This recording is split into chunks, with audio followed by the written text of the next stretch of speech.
seguramente del otro lado haya muchos estudiantes de diferentes carreras universitarias que en estos momentos estén transitando esa etapa o algunos que recuerden cuando lo hicieron en su momento. Bueno, transitar una carrera tiene muchas satisfacciones por un lado desde ya, pero también tiene muchos momentos de ansiedad, depresión, de estrés frente a los exámenes o incluso partiendo de la decisión de saber qué estudiar. Sobre todo de eso vamos a hablar con el psicólogo que ya está conectado y le agradezco a Marcelo Broski que está del otro lado. ¿Cómo te va, Marcelo? Buenas noches. Hola, buenas noches. ¿Cómo están ustedes? Gracias por la invitación. No, a vos, por estar. Primero arrancando porque decía esto, ¿no? Lógicamente que hay muchas satisfacciones en cursar una carrera, en estudiar una carrera universitaria, pero hay muchos momentos de miedo, de ansiedad, de estrés, de depresión. Empezando por el comienzo, que es la decisión de qué estudiar, ¿qué presiones pueden jugar en ese momento y cómo manejarlas? Sí, ahí es donde se pone en juego todo lo que sea mandato familiar. Así que esto, la verdad que a partir de las épocas y las generaciones fue cambiando bastante. Digamos que en mi generación, en la generación de los que tenemos 50 y algo, venimos de padres que por ahí no eran profesionales y que sabían que entraban a trabajar a un lugar, se especializaban y se terminaban jubilando en ese lugar. En nuestra generación pesaba mucho el tema de ser independiente y profesional. Entonces, el que no seguía una profesión era como romper ciertos mandatos de estos padres que pretendían que seamos excelentes profesionales e independientes, sin estar bajo relación de dependencia. Sí. Las generaciones nuevas, las de ahora, Sí. las de los chicos que tienen que elegir 18 o 19 años, son hijos de los profesionales, ¿sí? De estos profesionales, pero al mismo tiempo ya el paradigma empezó a cambiar, porque se dieron cuenta que ser profesional no daba ninguna garantía de nada, y lo que están buscando ahora, más que lo económico, tener un bienestar económico, por supuesto, pero sí lo que les resulte muy cómodo, cosa que nuestras generaciones o generaciones anteriores no se planteaba esto.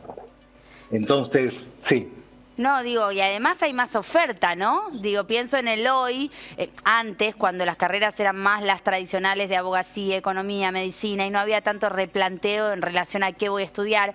Hoy no solamente que hay más rebeldía por parte de las nuevas generaciones de evidentemente avanzar en lo que ellos desean y no en lo que les imponen sus padres, además tienen una carta más amplia.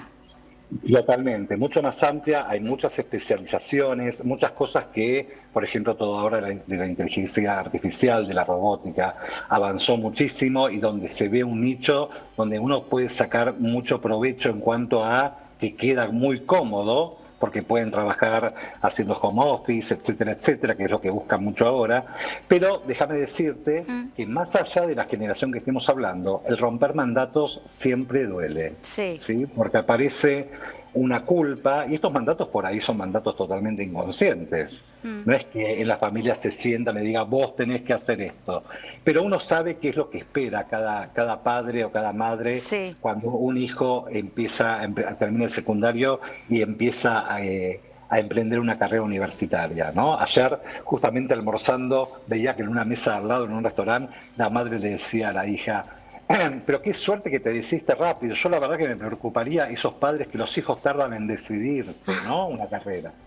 Entonces, ahí hay una presión de una necesidad de que los hijos estén encaminados en algún tipo de carrera, como si eso sería la salvación. Sí, sin duda. Y es difícil manejarla, digo. ¿Cuáles son esos tips o cómo lidiar justamente con esas presiones, mandatos, que además aparecen en todo ámbito, ¿no?, de la vida? Digo, también el tema de formar pareja. Digo, los mandatos de los padres a los hijos y a las hijas van en diferentes dimensiones. Acá estamos hablando particularmente del estudio, que ya de por sí es bastante importante. ¿Cómo lidiar con eso? Primero es sacar justamente esto de lidiar, ¿no? Me parece que cuanto más uno se pelea por estos mandatos y cuando uno más quiere diferenciarse, más termina esclavo de estos mandatos. Viste que hay un dicho que dice, lo que resiste, persiste. Cuanto más yo me resisto a algo, más aparece con más fuerza. Entonces, primero, y acá, por supuesto, que yo siempre digo que los procesos de orientación vocacional son procesos, requieren un tiempo, como para no solamente elegir la carrera, sino permitirse elegir lo que uno realmente sienta, sin el peso de estos mandatos. Y la mejor manera es mirar a los padres, honrar lo que ellos no pudieron hacer y lo que están depositando en nosotros, poder mirarlos con esa mirada que todo es por amor y que estos mandatos también es una muestra de este amor que nos tienen y que viene de generación en generación. Y pedir como que nos miren con buenos ojos la posibilidad de elegir lo que nosotros querramos elegir. Sí. Entonces ahí uno se diferencia, pero de otra forma, sin la pelea, sin la típica pelea de yo voy a hacer lo que quiero porque yo, ¿no? Porque esto, vuelvo a insistir, nos termina atando todavía más. Después están las cuestiones, ¿no?, que uno tiene que atravesar, que no tienen particularmente que ver con la familia, sino con lo que uno le pasa ante, por ejemplo, un examen o ante el avance en una carrera. La ansiedad, ¿no? El estrés de tener que rendir, de tener miedo, de sentir que no nos va a ir bien. Ahí también son cuestiones que hay que manejar de alguna manera durante la carrera. Sí, ahí se ponen en juego varias cosas, ¿no? La ansiedad es el miedo al futuro. Como emoción, cuando sentimos ansiedad, estamos hablando del miedo al futuro. De esto habla la ansiedad. Que hay diferentes grados, ¿no? Sí. Una ansiedad extrema, podemos hablar de lo que sería el ataque de pánico, que es lo que muchos conocemos, ¿no? Ahora, cuando uno empieza una carrera universitaria, ya estamos en otro nivel que por ahí el secundario. Entonces, lo que va marcando es todo el tema de que estoy creciendo, del crecimiento. Sí. Y a veces el crecer nos apabulla, ¿sí? Nos supera. Es como, viste, que hay mucha gente que un día antes de recibirse se creen que son los súper profesionales. No, a mí me pasó, antes de recibirme de psicólogo, todo el mundo me hacía consultas y yo me creía Freud, más o menos. Claro. Ahora, cuando das la última materia y ya tenés el título de psicólogo o ya tenés el título universitario, ahí sentís que no sabes nada.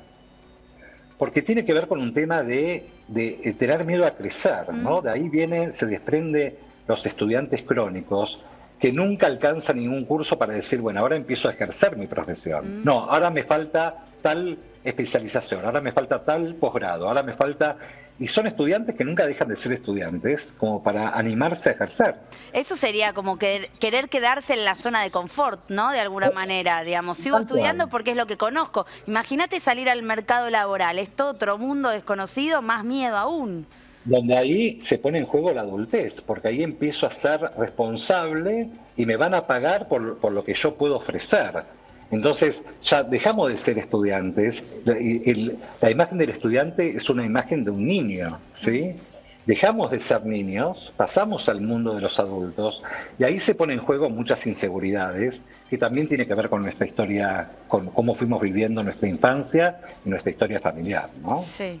Pienso también en todo lo que fue, vinculando un poco con la actualidad, ¿no? Digo que empezamos a escuchar muchas personalidades conocidas entre los jóvenes, ¿no? Que salen a decir que se sienten deprimidos o ataques de pánico. Digo, en ambientes laborales, sobre todo por carreras que explotaron de un día para el otro, pero puede pasar también en estudiantes. Digo, ¿esto está pasando más o nos estamos animando más a contarlo? Mira, está pasando más, las dos cosas, ¿sí? Nos estamos animando más a contarlos y yo creo que después de la pandemia te diría que aumentaron los casos de ansiedad, porque la pandemia, viste, nos movilizó mucho y vimos de repente, viste que siempre hay un dicho que siempre decíamos, o al menos se repetía mucho, que es, paren el mundo que me quiero bajar. Sí. Bueno, la pandemia hizo realidad esto, separó el mundo, ¿sí? Y uno se tuvo que bajar de un montón de cuestiones y donde uno empezó a ver la posibilidad de la muerte, la posibilidad de la finitud mucho más cercana. Entonces la gente se empezó a replantear a partir de la pandemia, sobre todo, sí. Yo vine de antes, pero sobre todo se agudizó en la pandemia, ¿cómo hago para vivir mejor? ¿Cómo hago para encontrar esto de muchas veces uno se pregunta tanto sobre el sentido de la vida? Y en realidad hay veces que se nos va la vida buscando el sentido y el único sentido de la vida es vivir.